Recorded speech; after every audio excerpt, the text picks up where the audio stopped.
Friends, आज हम एक नई सीरीज़ स्टार्ट करने जा रहे हैं मशीन लर्निंग। तो फर्स्टली हम देखेंगे कि मशीन लर्निंग क्या है, फिर कितने टाइप्स हैं उसके, क्या क्या चीज़ें हैं, क्या फंडामेंटल टॉपिक्स हैं उसके, वो सारी चीज़ें हम आगे सीरीज़ में कवर करेंगे। तो आज का टॉपिक है मशीन लर्निंग का पूरा इंट्रोडक्शन। मशीन लर्निंग कैसे है, क्या होती है बेसिकली।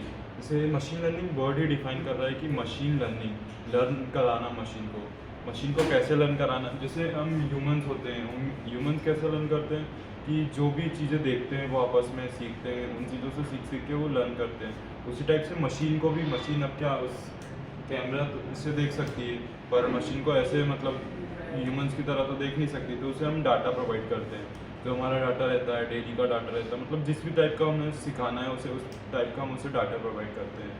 जैसे ह्यूमंस को, जैसे कोई भी न्यू बेबी होता है तो उसको कुछ सीखना रहता है, तो अपने आसपास के इन्वायरमेंट में देखता है, फिर उन चीज़ों से देखता है कि कुछ गलत चीज़ें करता है तो उसे पनिशमेंट मिलती है, कुछ सही चीज़ें करता है तो उसे कुछ रिवॉर्ड्स मिलते हैं। उसी टाइप से वो देखता है, सीखता है कि क्या सही है, क्या गलत है, क्या सही करना चाहिए, क्या गलत करना चाहिए। वो सारी चीज़ें देख सीख के वो उसकी लर्निंग होती है। उसी टाइप से मशीन की भी लर्निंग उसको प्रोवाइडेड डाटा के ऊपर होती है। अगर हम उसे सही डाटा प्रोवाइड करेंगे तो उसे सही लर्निंग होगी। अगर उसे कुछ ऐसा डाटा प्रोवाइड करेंगे जिससे कुछ भी गलत काम होते हैं, जैसे हमने उसे हैकिंग के कुछ डाटा प्रोवाइड कर दिए, तो वो उसकी लर्निंग उस फेज़ में चली जाएगी। अगर मशीन लर्निंग को हम टेक्निकल टर्म्स में डिफाइन करें तो machine learning is the concept in which we empower the machines to learn by itself without any explicit programming। अगर बात करें मशीन लर्निंग कितने टाइप की होती है, मतलब किन किन पार्ट्स में डिवाइड किया है मशीन लर्निंग को, तो मशीन लर्निंग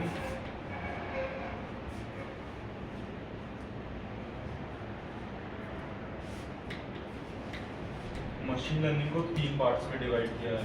फर्स्ट होता है supervise learning, second unsupervise learning, third होता है रीइंफोर्समेंट लर्निंग।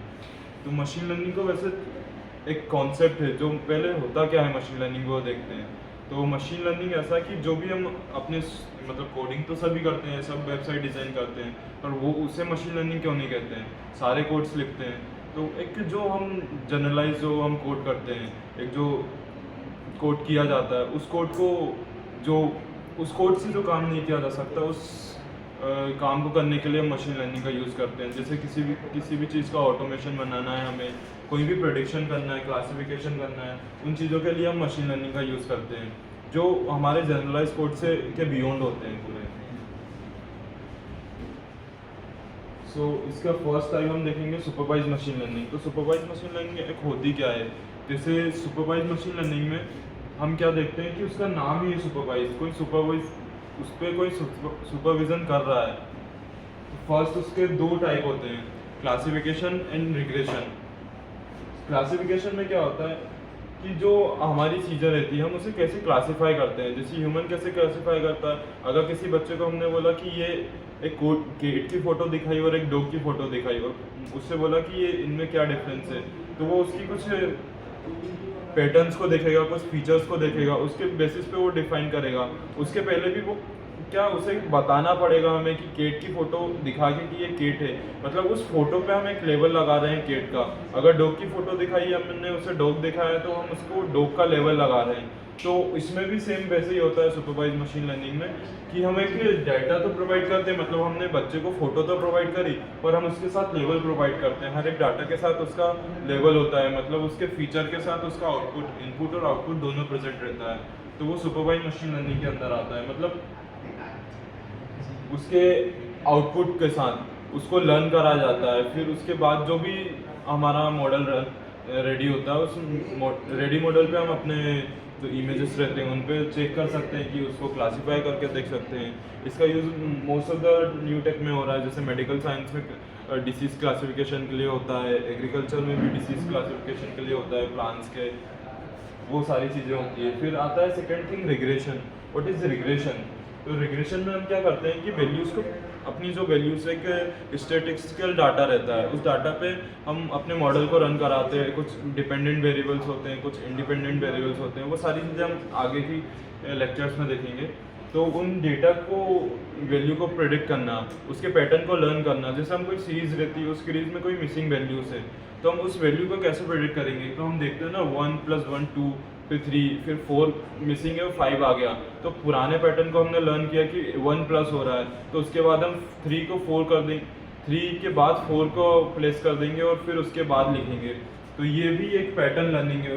उसी टाइप से ये रिग्रेशन में भी हम पैटर्न से लर्न करते हैं और उसके बाद अपना मॉडल रेडी करते हैं। उसके बाद फिर हम किसी भी वैल्यू को मिसिंग वैल्यू फाइंड कर सकते हैं। जैसे हमें कोई भी डिपेंडेंट और इंडिपेंडेंट वेरिएबल का एग्जांपल लें, तो हाउस की मतलब वैल्यू प्रेडिक्शन, उसका मतलब रेट प्रेडिक्शन की बात करें, तो जो हाउस की जो स्क्वायर मीटर है या फिर उसका एरिया, उस पर डिपेंडेंट है ये। तो जो भी हमारी वैल्यूज़ रहेगी, जैसे उसकी कोई भी एरिया हो गया, तो उस एरिया के बेस पे उसका प्राइस रहेगा, उसकी लोकेशन क्या है, तो ये सारे वेरिएबल्स डिपेंड करेंगे उसकी वैल्यू पे कि उसका प्राइस क्या होना चाहिए। तो ये इंडिपेंडेंट वेरिएबल हो जाएंगे वैल्यू, और उसके डिपेंडेंट वेरिएबल रहेगी।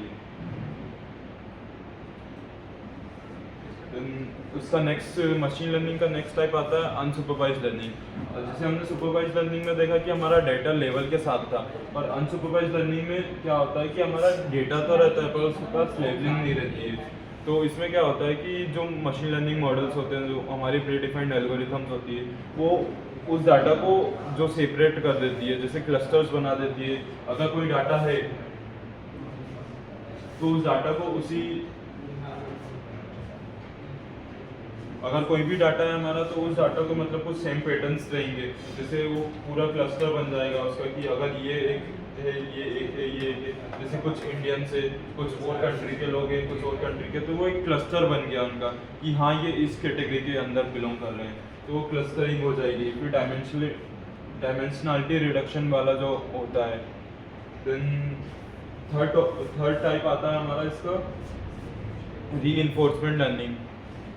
तो रीइंफोर्समेंट लर्निंग के अंदर हमारा क्या होता है कि एक कुछ भी, जैसे हमने रीइंफोर्समेंट लर्निंग का यूज़ केस देखें, तो एक रोबोट को लर्न कराना है, तो रोबोट को लर्न कैसे कराएंगे हम, जैसे सेल्फ ड्राइविंग कार्स होती है, रोबोट्स होते हैं, तो ये रीइंफोर्समेंट लर्निंग के ऊपर बेस्ड रहते हैं। जैसे कोई भी कुछ काम कर रहा है, तो उसे हम, किसी ने कुछ अच्छा काम किया, जैसे हमने एक बच्चे को कुछ काम करने को दिया और उसने अच्छा काम किया, तो हम उसको रिवॉर्ड्स देंगे। मतलब वो हमारे मॉडल ने लर्न किया कि मैंने ये काम किया तो मुझे कुछ पॉइंट्स मिले। अगर उसने कुछ गलत काम किया या कुछ क्रैश किया, तो उसको पनिशमेंट मिलेगी। तो उस पनिशमेंट के बेस पे वो समझ जाएगा कि मैंने अगर ये चीज़ की तो मुझे पनिशमेंट मिलेगी, और अगर दूसरा हुआ किया तो मुझे रिवॉर्ड्स मिलेंगे। तो उसके बेसिस पे वो लर्न करते जाता है, सीखता जाता है, फिर अपनी लर्निंग को आगे उसके फ्यूचर में जो भी काम करता है उसमें यूज़ करता है। उसी टाइप जैसे अपना रहता है कि सेल्फ ड्राइविंग कार्स का कॉन्सेप्ट, उसमें क्या होता है कि अगर उसने क्रैश किया तो उसको रिवॉर्ड्स पॉइंट नहीं मिलेंगे, उसको पनिशमेंट मिलेगी। अगर उसने सही कार चलाई और उसको डेस्टिनेशन पे फाइनली पहुंचा दिया, तो उसे रिवॉर्ड पॉइंट्स मिलेंगे। तो उसकी बेसिस पे वो सीखता जाता है, लर्न करता है, और उसके बेसिस पे ही वो उसका कॉन्सेप्ट वर्क करता है। इसके एप्लीकेशन वही है। The scope of the machine learning, then we have the automation and पहले भी बात करिए कि मेडिकल साइंस में भी इसका बहुत स्कोप है। जैसे मेडिकल साइंस में डिसीज़ के प्रेडिक्शन के लिए, उनके मेडिसिन के प्रेडिक्शन के लिए, एग्रीकल्चर में भी प्लांट के डिसीज़ के प्रेडिक्शन के लिए हम इसको यूज़ करते हैं। वो सारी चीज़ें क्लासिफिकेशन के अंदर आती है। अगर रिग्रेशन में बात करें तो हम, जैसे होता है प्रेडिक्शन ट्रेडिंग प्लेटफॉर्म पे, जैसे ट्रेडिंग प्लेटफॉर्म पे ट्रेडर क्या करते हैं कि जो भी चीज़ें रहती है उनके पास डाटा पे वो करते हैं कि उन्होंने पास में देखते हैं वो पैटर्न्स, कुछ ऐसे पैटर्न्स बने थे, तो ये ऐसा ग्राफ अप हुआ था या डाउन हुआ था, तो वो उस पैटर्न के बेस पे करते हैं। उसी टाइप से हम उस डाटा को अगर हमारे मॉडल को प्रोवाइड करेंगे तो मॉडल भी उस टाइप का प्रोडिक्शन कर पाएगा, और वो मोस्टली एक्यूरेट होते हैं। और आजकल ये सारी चीज़ें काम हो रहे हैं। प्रेडिक्शन बोर्ड्स होते हैं जो भी ट्रेडिंग प्लेटफॉर्म पे रहते हैं, उन पे प्रेडिक्ट करते हैं और वो अच्छा खासा रन कर रहे हैं। फिर होता है पर्सनलाइजेशन में, जैसे हम कोई भी वेबसाइट देखते हैं तो हम कुछ भी चीज़ सर्च करते हैं। जैसे यूट्यूब की बात करें तो यूट्यूब पे हमने कुछ फर्स्ट डे सर्च किया और सेकंड डे हम जाते हैं तो हमें उस टाइप के सजेशन मिलते हैं। इंस्टा पे हम कुछ सर्च करते हैं तो हमें उस टाइप के सजेशन मिलते हैं। तो वो एक पर्सनलाइजेशन है। उस टाइप के सजेशन किसी और को नहीं मिल रहे हैं, वो आपको मिल रहे हैं क्योंकि आपने उस टाइप की सर्च की है। तो वो एक मशीन लर्निंग के थ्रू होता है कि उसको पर्सनलाइज एक्सपीरियंस प्रोवाइड करना है यूज़र को। Then the limitation of the machine learning. First limitation जो होता है मशीन लर्निंग का वो होता है कि डाटा डिपेंडेंसी। मतलब कि मशीन लर्निंग मॉडल्स में मोस्टली डाटा एक बड़ा पार्ट हो देता है। जैसे मैं फर्स्ट से बोल के आ रहा हूँ कि अगर आपके पास डाटा नहीं है, अगर आपने गलत डाटा दिया है तो वो गलत मॉडल ट्रेन हो जाएगा। अगर कुछ डाटा में कुछ मिस्टेक है, कुछ एरर्स है, कुछ प्रोस है फ़ोन से उसके, तो वो सारी चीज़ें उस पर मैटर करती है। तो फर्स्ट होता है डाटा डिपेंडेंसी, फिर डाटा सही से लर्न कराना मॉडल को, उसके बायस सही होना चाहिए, उसका जो बायस की वैल्यू हमने प्रिडिक्ट की है वो सही होनी चाहिए। देन होता है कि ओवर फिटिंग का, जो कि अगर आपके डाटा में कुछ एरर है तो वो मॉडल क्या लर्न करेगा। अगर हम क्लासिफिकेशन कर रहे हैं तो उसने वो ज़्यादा डीप में चला गया और वो ओवरफिट हो गया तो वो गलत प्रेडिक्शन देगा। हाँ, वो लर्निंग के टाइम तो मतलब जब ट्रेन किया जब तो उसका एक्यूरेसी तो सही आएगी, पर हम जब उससे प्रेडिक्शन लेंगे, जब हम उसे कुछ अदर इमेज देंगे तो वो उसका प्रेडिक्शन गलत कर देगा। तो ये ओवरफिटिंग की एक कंडीशन आती है जो हमें लिमिटेशन है, डाटा पे डिपेंड करती है जो।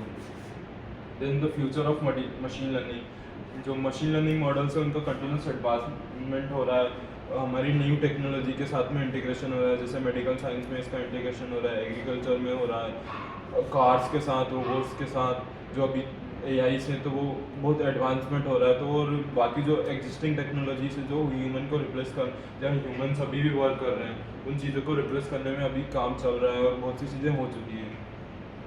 थर्ड है एथिकल कंसिडरेशन।